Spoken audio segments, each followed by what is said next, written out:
председателе, почитувани пратеници, почитувана македонска јавност.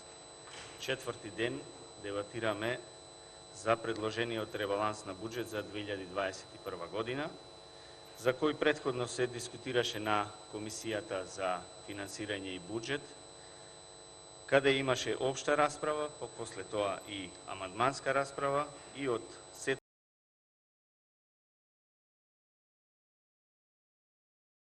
Влада е тотално неспособна да ја води државата и да предлага предлози, решенија и проекти кои што ќе го подобрат животот на граѓаните. Ова го зборувам од причина што и тоа што се предвидуваше во буџетот за 2021 година, со овој ребаланс се скрати, а со тоа се покажа дека буџетот беше нереален и неостварлив за со многу непродуктивни трошења, за да се испумпаат средствата од буџетот на одредени сметки, без при тоа да има никаква видлива реализација од која ќе имаат бенефит граѓаните. Но да одиме со ред и така ќе ги видиме најдобро сите промршувања на оваа влада. Во 2020 година бруто домашниот производ забележа пад од 4,5% на реална основа. Намалената економска активност е главно резултат на неповолните движења во второто тромесечие, кога реалниот бруто домашен производ се намали за 14,9% на годишна основа. Како резултат на пандемијата и лошото менаџирање на владата на здравствената економска криза, Агенцијата за вработување регистрираше нови 55.000 невработени, а бројот на корисници на гарантираниот минимален доход се зголеми за 5.000 лица и сега изнесува повеќе од 32.000 лица. Понатака, за тоа колку владата е успешна во справувањето со пандемијата, говорат податоците на Евростат, според кој Република Македонија забележа највисок пад на бруто домашниот производ во вториот квартал од 2020 година, споредено со земјите од регионот, од цели 14,9%. Економијата е во слободен пад. Но за жал и во првиот квартал од 2021 година повторно најлошо котираме. Како што може да се види и од овие податоци, падот на бруто домашниот производ од 1,9% во првиот квартал од 2021 година е речиси највисок споредено со земјите од регионот. Исто така, колку се ефикасни мерките на владата најдобро може да се види и од стапките на бруто инвестиции кои се дел од бруто домашниот производ. Падот на бруто инвестициите во Република Македонија во вториот квартал од 2020 година изнесува високи 34,4%, што е дефинитивно највисоко во Европа. Дека состојбата воопшто не се подобрува, туку напротив се влошува, покажуваат и податоците за првиот квартал од 2021 година, кога падот на инвестициите во Македонија изнесува 16,6% или повторно највисоко во Европа. Негативни инвестиции значи ниска стапка на економски раст во следниот период. Ете, ова е реалноста за состојбите во македонската економија, но ако го слушаме премиерот Заев што зборува, ќе дознаеме дека Македонија била лидер на Балканот и Европската Унија требало да ни се јави кога ќе била подготвена. Почитувани, според прикажаните бројки погоре, Македонија вистина е лидер на Балканот, но во криминал, корупција и неспособност. И додека вие сте на власт, ниту ќе ви се јави некој од Европската Унија, ниту некогаш ќе биде подготвена да не прими во нивното друштво. Затоа што тие не сакаат да примаат криминалци во нивното друштво и луѓе што работат против интересите на своите граѓани и својата држава.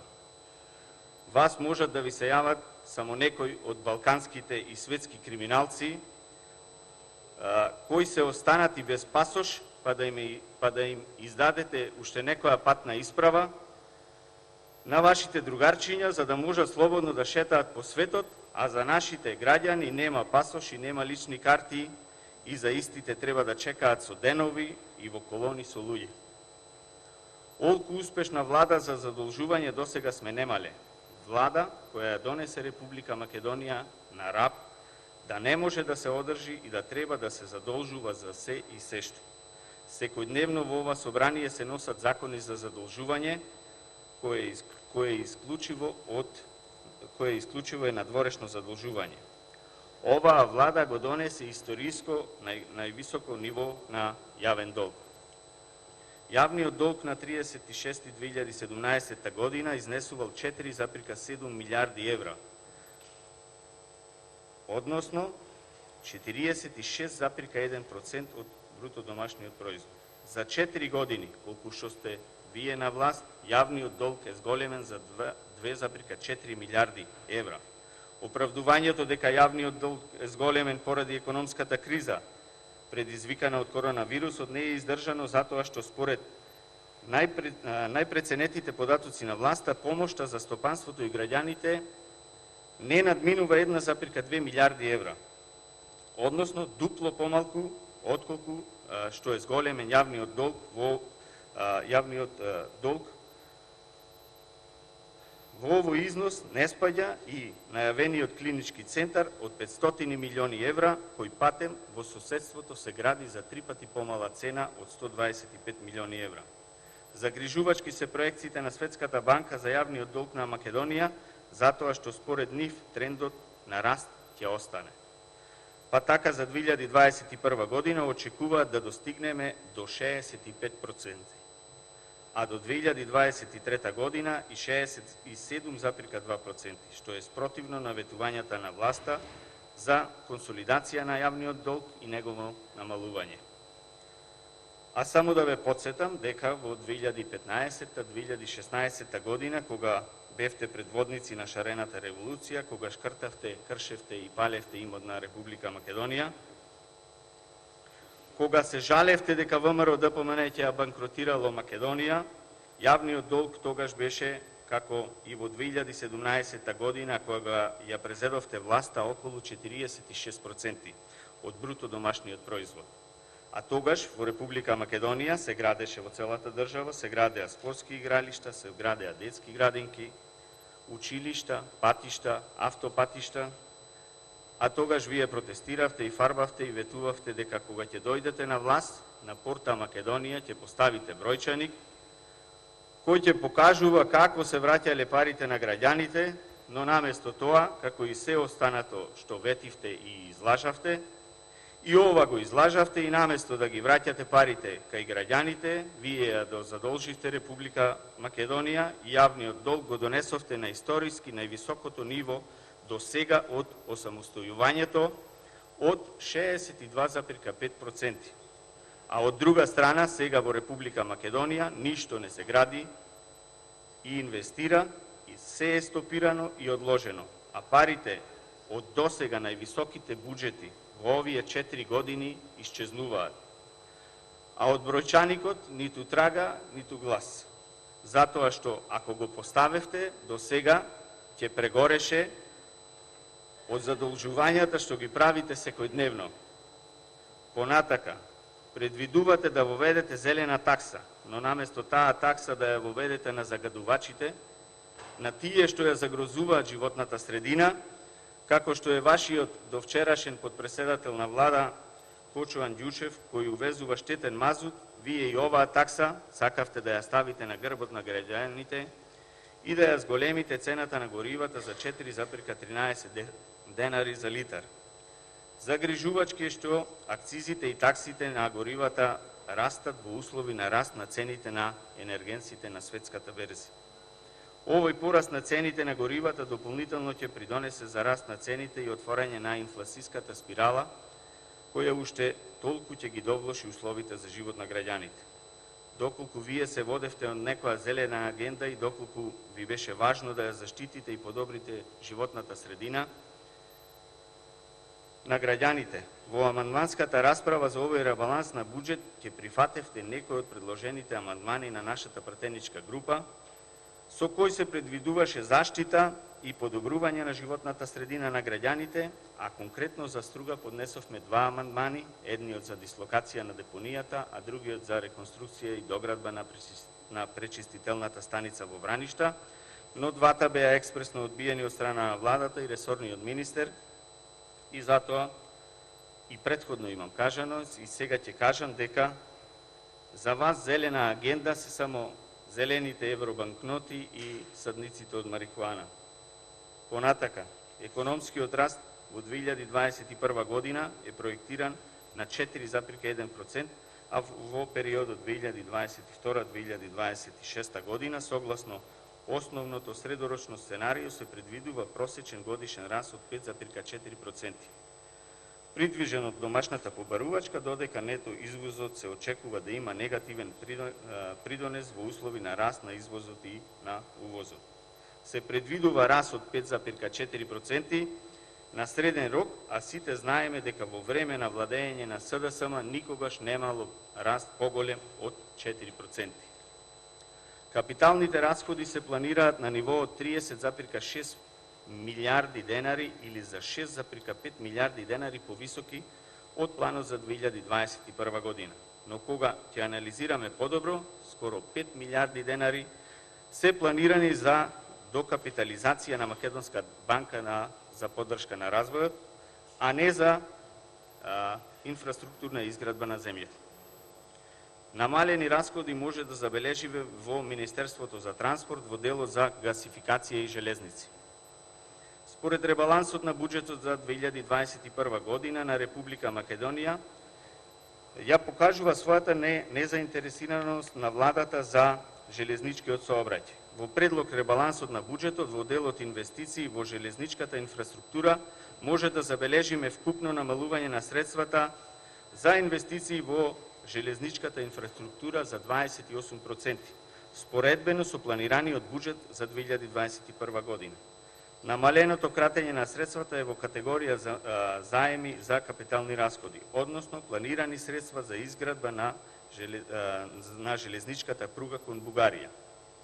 Во овој дел кратењето на финансиските средства е за 45% од планираните средства, што значи дека и оваа година пругата кон Бугарија нема да се гради.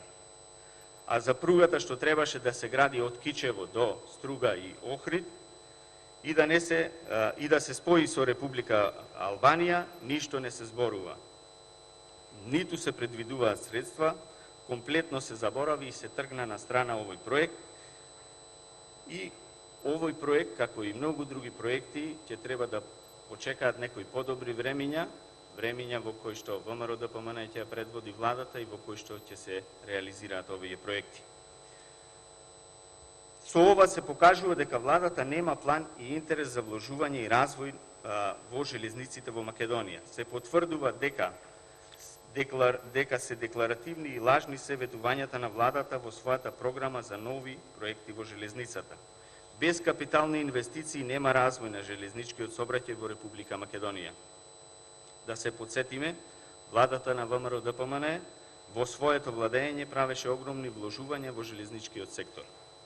После 40 години се набавија 6 нови модерни патнички возови, 4 современи електролокомотиви, 150 товарни вагони. Комплетно се реновираа халите за одржување на возовите, постојано се инвестираше во одржување и ремонт на железничките пруги и многу други капитални проекти. Сега сме сведоци на запалени возови, на возови паркирани ради дефекти и немање желба и капацитет да се сервисираат и одржуваат возовите. Имаме најбавни линии во цела Европа и сме пример како не треба во железничкиот сообраќај. Предлог ребалансот на буџетот за 2021 година уште еднаш се потврдува несериозниот пристап на владата на Република Македонија и нејзината незаинтересираност за суштински инвестиции во сите области на инфраструктурата. Независно дали станува збор за патната инфраструктура, железничкиот сообраќај или комуналната инфраструктура. Наспроти претходно дадените ветувања за своевиден инвестициски бум во инфраструктурата од типот на изградба на оние фамозни 600 километри автопатишта и експресни патишта, со предложениот ребаланс, за жал, можеме да забележиме сериозно намалување на буџетот на Министерството за транспорт и врски и со тоа веќе станува неизвестно продолжувањето со реализација на започнатите инфраструктурни проекти, а за започнување на нови проекти не може ниту да стане збор. Оваа влада не е способна да ги реализира започнатите проекти од страна на ВМРО-ДПМН. Таков еден капитален проект е, како што многу пати сум кажал и претходно, повторно ќе кажам, автопатот Кичево-Охрид, за кој владата на СДСМ, од кога е на власт, нема направено ништо во однос на истиот. И истиот е во застој, а овој патен правец за жителите на Охрид, на Струга и за сите граѓани на Република Македонија, а исто така и за развојот на туризмот, е од исклучително значење. Со самото ваше доаѓање на власт, веднаш настана проблем во реализација на овој проект и се бараа разни изговори, па на почетокот трасата беше грешна, па се смени министерот, за да новиот министер потврди дека се е во ред со трасата и со тоа само ги потврди сомнежите дека застојот е заради неспособноста на владата и желбата за проневерување на парите од дополнителниот кредит од 200 милиони евра, со кој ја дозадолживте Република Македонија, па после тоа измисливте дека косините не се добри, па дека треба дополнителен ископ за да ги искрадете и тие пари од новиот кредит.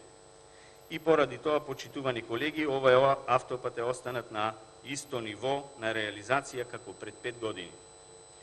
Исто така, поради кратење на средствата, се доведува во прашање и реализација на проектите за изградба и реконструкција на канализациони и водоснабдителни системи, што значи квалитетно и ефикасно задоволување на потребите со вода, особено во руралните подрачја. А тоа повторно се покажа со одбивањето на амандманот што го поднесов за нови водоводни и канализационни мрежи во Струга и Струшко, кој исто така беше одбиен од страна на владата. Сите овие наведени, но и уште многу други примери во кои со предложениот ребаланс се намалуваат средствата, со кои би се реализирале проекти кои суштински ќе го подобрат квалитетот на животот на нашите граѓани, се само показател и потврда на мојата воведна констатација дека оваа влада е тотално неспособна и нема слух, а нема ниту желба и капацитет за задоволување на реалните потреби на граѓаните на Република Македонија. За крај ќе ви кажам дека за секоја влада останува тоа што ќе го изгради во својот мандат. Но за жал, за оваа влада ќе остане прав и пепел од нејзиното владење. Ви благодарам. Реплика, брате Никот Велковски, Диме, повелете.